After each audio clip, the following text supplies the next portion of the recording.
दोस्तों, आपने बहुत सी कहानियाँ सुनी होंगी, बहुत सी भूतिया डरावनी चुड़ैल की कहानियाँ सुनी हो। आज मैं आपको जो कहानी बताने जा रहा हूँ, सच मानिए आप इसको सुन के ना एकदम दंग रह जाएंगे और आपको डर भी जरूर लगेगा। ये मैं इस चीज़ की गारंटी लेता हूँ। चलो शुरू करते हैं। आज की कहानी अमेरिका के एक सर्कस होटल के नाम पे सच्ची घटना पे आधारित है।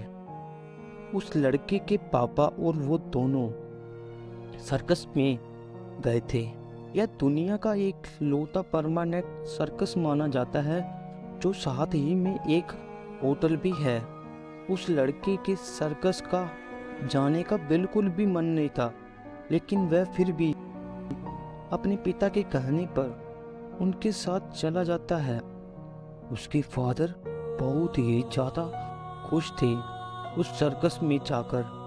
वो चाहते थे जैसे वो अपनी बचपन में सर्कस जाया करते थे, वैसा ही उसका बेटा सर्कस देख पाए।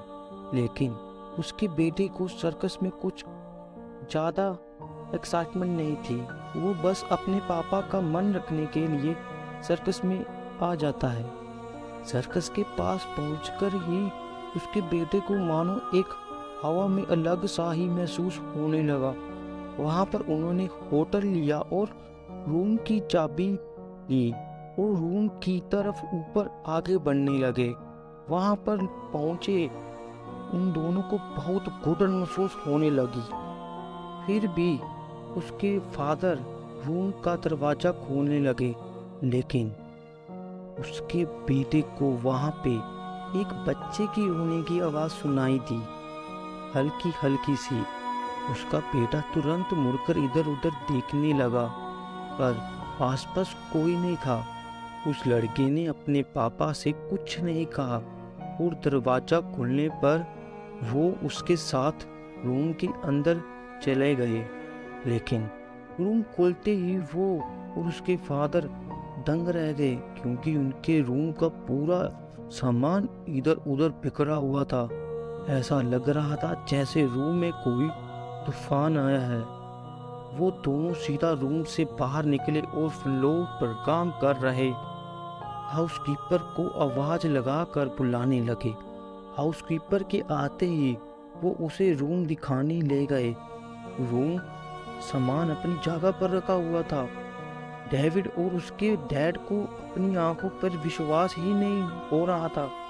अभी कुछ ही देर पहले उन्होंने अपनी आंखों से रूम की बिगड़ी हालत देखी थी, पर अब सब कुछ बिल्कुल सही तरीके से रखा हुआ था। उसके फादर जैसे ही हाउसकीपर को थैंक्स कहने के लिए मुड़े, हाउसकीपर वहां था ही नहीं, बल्कि वो पूरे कॉरिडोर में कहीं नहीं दिखा।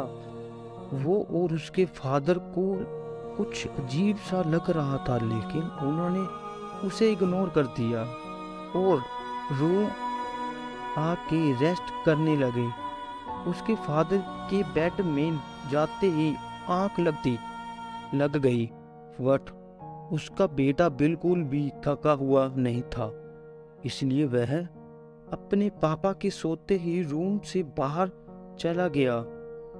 होटल के कॉरिडोर में चलते हुए उसके बेटे ने देखा कि अजीब सी दिखने वाली औरत एक रूम में अंदर एंटर कर रही है। वो थोड़ा आगे चला, बट उस लड़के को वो औरत किसी और कमरे में घुसती हुई दिखाई दी। उस लड़के को यह बात बहुत अजीब लगी, पर फिर भी वो कॉरिडोर में आगे चल रहा। लेकिन जब उसे वो औरत तीसरी बारी किसी और कमरे में जाती दिखी, तो वो अचानक रुक जाता है, थोड़ा सा घबरा जाता है।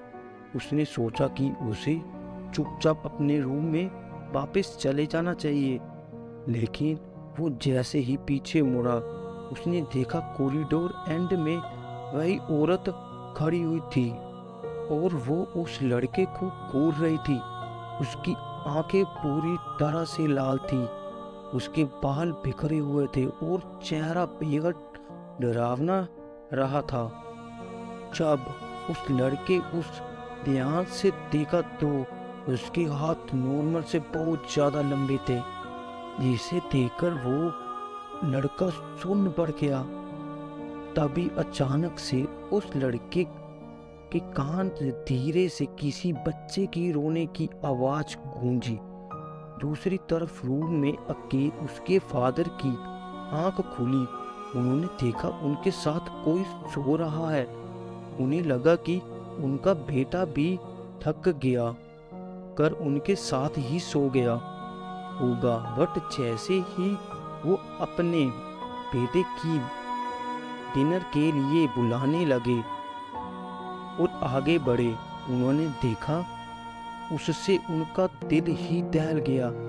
उसके फादर ऊपर से चादर उठाई, उस चादर के नीचे उसका बेटा नहीं जबकि एक बच्चे की लाश पड़ी हुई थी।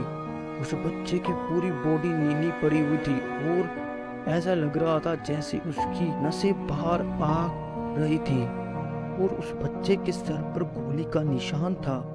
उसके फादर उस बच्चे की बॉडी देखकर चीख पड़े कि तभी उस बच्चे की लाश की आंख खुल गई। वो देखकर उसके फादर रूम से बाहर निकले और अपने बेटे को ढूंढने लगे और उसके बेटे को जोर जोर से अपने बेटे को आवाज देने लगे, पर उसके बेटे का कहीं अता पता नहीं था। तभी एक होटल के कॉरिडोर में वही लंबी हाथ वाली औरत दिखी जो पहले उसके बेटे को दिखी थी। वो उसके फादर को बहुत ही गुस्से देख रही थी। उसके फादर उस औरत को देखकर ही कांप उठे थे।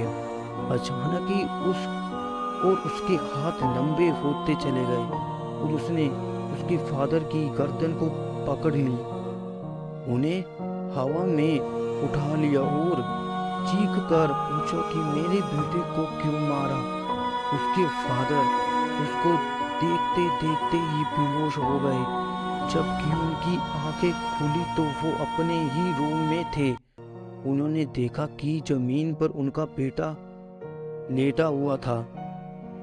उसके फादर तेजी से उसके पास गए। उन्होंने देखा कि उसका बेटा सांस नहीं ले रहा है। उसके फादर को कुछ भी समझ नहीं आ रहा है कि तभी उनकी नजर सामने की तरफ पड़ी। वहां वही औरत उस बच्चे के साथ खड़ी थी। उसकी लाश उसके फादर ने अपने बिस्तर में देखी थी। अगली सुबह हाउसकीपर की दरवाजा नॉक करने पर भी किसी ने दरवाजा नहीं खोला, तो होटल के स्टाफ ने उस रूम का दरवाजा तोड़ दिया। उस लड़के और फादर को बेहोशी की हालत में पाया गया। उन्हें पास के हॉस्पिटल एडमिट किया गया, जहां पर वो दोनों होश में आए। उन्होंने अपना पूरा किस्सा जो उनके साथ हुआ वो सबको बताया। तब उनके पता चला कि सर्कस होटल हॉन्टेड है। तो उन्होंने पता चला कि रूम 123 में सर्कस में काम करने वाली माँ और बेटा रहते थे। जबकि एक दिन सर्कस के बाहर गुंडों से आर्ग्यूमेंट हो गई और उन गुंडों ने गुस्से में आकर माँ और बेटे को मार डाला। वो औरत अपने हाथों का लंबे वाला कॉस्ट्यूम भी नहीं उतार पाई थी। तब से वह उस होटल में भटकती है।